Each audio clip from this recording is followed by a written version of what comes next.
Hello degenerates, welcome back to Waifus. I'm Sefhi, and today we're going to be checking Demian Saga, a game that released today in the morning for me. So this is an idle game auto battler with 3D model chibis, as you can see. I think the chibis and the 2D art look pretty nice. I don't like anything else about this game, so let's talk a little bit about it. Before we start, don't forget to leave a like and subscribe to help me grow the channel, and let's get into this. Like always, we will divide this first impression video into multiple sections, from combat and gameplay to graphics, interface, the shop, the gacha, and then the company and the community behind the game. So that said, let's get into the combat, which is the most important part of any game. So let's go to adventure here, and let's go to 3.3, which is where I am right now. Let's click prepare.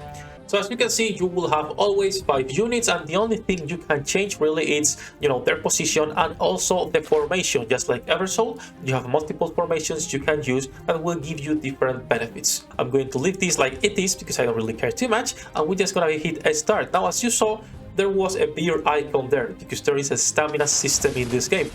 I don't like stamina systems. I think if you gauge your player progression behind that, it's bad. They feel bad because they need to be checking constantly. If you gauge my progress behind combat power because I'm not strong enough, I understand it. Also, if you saw all the animations on the top, that is the ultimate animations with that comic strip. There is no animations per se.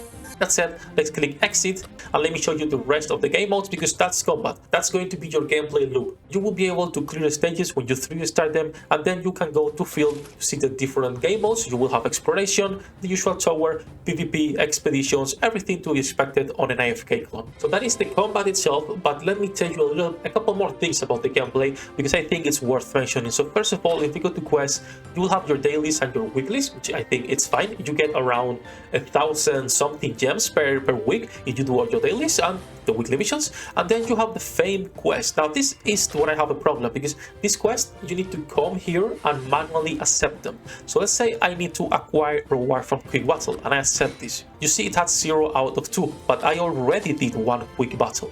If I go to quick battle, I only have 1 paying gems because I already did my free one. Meaning you can fuck up your quest progression if you don't go there first and you forget, and there is no indication that you have quests to accept in there. So I think it's not a bad system in the sense of its extra affinity for the factions. I think it's a bad system because I need to accept them, and I can fuck up the order on how things are working.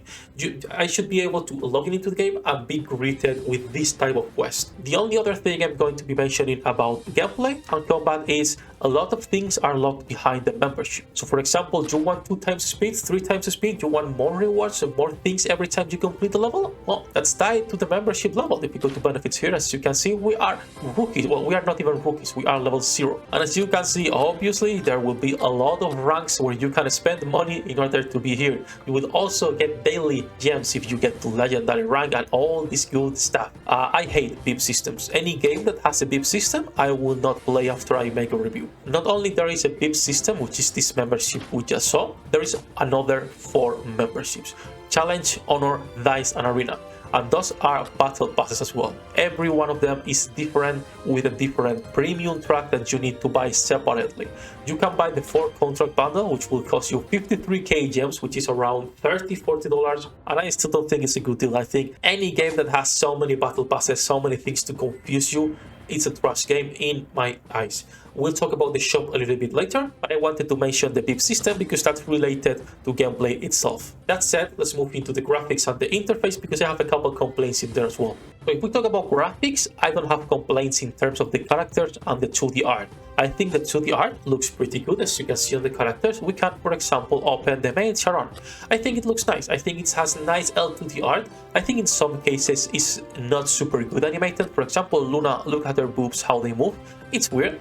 Still, just a minor complaint. I think it looks nice, right? You don't need to be nitpicking everything. For example, Jasmine looks pretty good. I choose her. I also like the 3D chibis. They are not full chibis, like for example, Bloom Archive. They are a little bit bigger. You can see things clearer. I like that. Now, other than that, I think the UI feels cheap and outdated as fuck, literally. This is a UI you would see on Facebook games 5–10 years ago. If I can spend 3,000 euros in your game, why the fuck there is not a modern UI, a modern game, a decent game? Because this is not an indie company. This is a company that has multiple games, we'll see later, and a big one, right? A mid-sized company, let's say. So when you don't put effort into some of this stuff, it makes me not want to keep playing personally. Obviously, the game will survive and will have its own audience like most AFK games. Honestly, that's it about graphics and animations. There's not much going on. The animations in combat are nice. There's a lot of sounds to accompany. I think it's decent. It's not bad. It's not good. I will not mind having a game like this if it wasn't for all the negatives. So that said, let's move into the worst part of this, which is the shop and the gacha. Let's start with the shop. So if you were to open the exchange, this is the free shop where you are able to buy stuff with some of the currency, right? A lot of games have this and I don't mind it. I think it's nice because you can look forward to farm this stuff. The problem comes when you open the real money shop. You are greeted with this. Look at all the packages you can go. You can go to the commodity, to the play packages, you can go to the daily packages, you can go to the growth volume packages, which is a lot when you keep progressing through the game. Another one, you can go to the special gear package, the gems jackpot, another one here, and you can keep going and going and going. When you greet the player with so many options, the only thing you are creating is FOMO. Any shop that has so much stuff, to me, it's disgusting. To me, you are not making a game because you like games. You are making games and AFK games or gachas because you wanna milk your player base. That's what this screams to me. That said, let's check the gacha because I have even more complaints there. So if we go to recruit, I think they have a good point, which is every 30 pulls you have a guaranteed SSR. You may be thinking that's good, right? Every 30 pulls you get an SSR, and it's a 4% chance, which is not that bad. If you were to pull, you have SR chance to get 46 and R units a 50% chance. I don't think the probability or the PT is bad.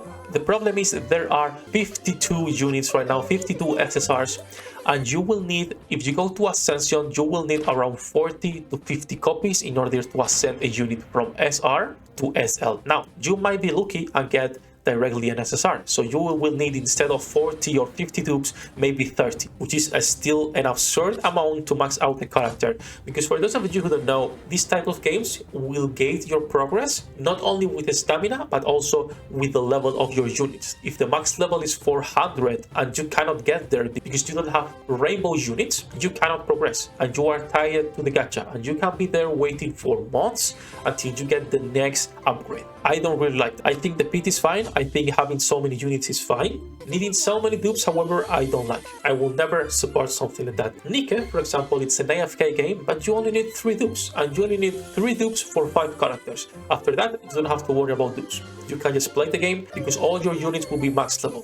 I think that's a way better system in my opinion. That said, something good the game has on the gacha is you will be able to select 2 units. You will have an infinite reroll banner where you can get whatever you like. I got, for example, Jasmine, and then you will have directly a selective summon where you can pick another unit, and I choose, for example, Dark Calling. So I think that's pretty cool, where you can pick different units in a game with so much diversity, with a diluted pool, right? It's good that you can pick the one you like or the strongest one. I just went for Waifus. They are not that good, but I don't really care. That's it for the shop. Let's move into the next part, which is going to be the company and the community behind the game. So for the company and the community, it's interesting because there is not a lot of information. This is a Korean company called Haegin.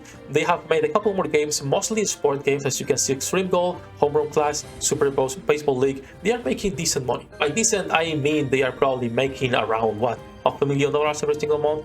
Yeah, so they are making good money. I think we can also check the other one, Haegin. So as you can see, they are making around $1 million per month between iOS and Android. I don't think that's bad. And now they have another game to add, which is this one, Demian Saga. So they might increase that. Now the company itself, they don't have much information. Like I was saying, they have a Facebook page where you can go and see everything they're doing, but they don't have a public Discord. They don't have a public English Twitter. The Twitter is only in Japanese, as you can see. I could not find an English one. If there's one, let me know in the comment section so I can correct and pin that comment, but I could not find one. And if you try to find a Discord for the game, the only thing you will find is starter accounts, people selling accounts. I think that's quite funny. I'm going to enter the link on the video. Also, you will find the usual clickbaity articles that, 4 days ago they had codes when 4 days ago the game was not released. I'm gonna comment on that. Now, all that said, what are my final thoughts on this? I was looking forward to this because I saw the gameplay and I was like, okay, it doesn't look that bad, right? It's 3D combat. You can just chill, leave this running while you are working. This is what I do with gachas. I keep Nike on my left monitor while I'm working, and this could be a fine addition to that loop. But personally, with all the bad things they have, I just cannot bring myself to play this. I cannot bring myself to support the company that it's so obviously trying to just milk you. Because if you're trying to milk me, but you have a great product, I don't care. I will still play, I will enjoy it. But when it comes down to this, I cannot support. If you like the game, if you are going to play it, let me know in the comment section down below. Personally, like I said, I will not be playing this. I'm going to be uninstalling. If you like this type of content, I will probably never get sponsored to make this type of reviews.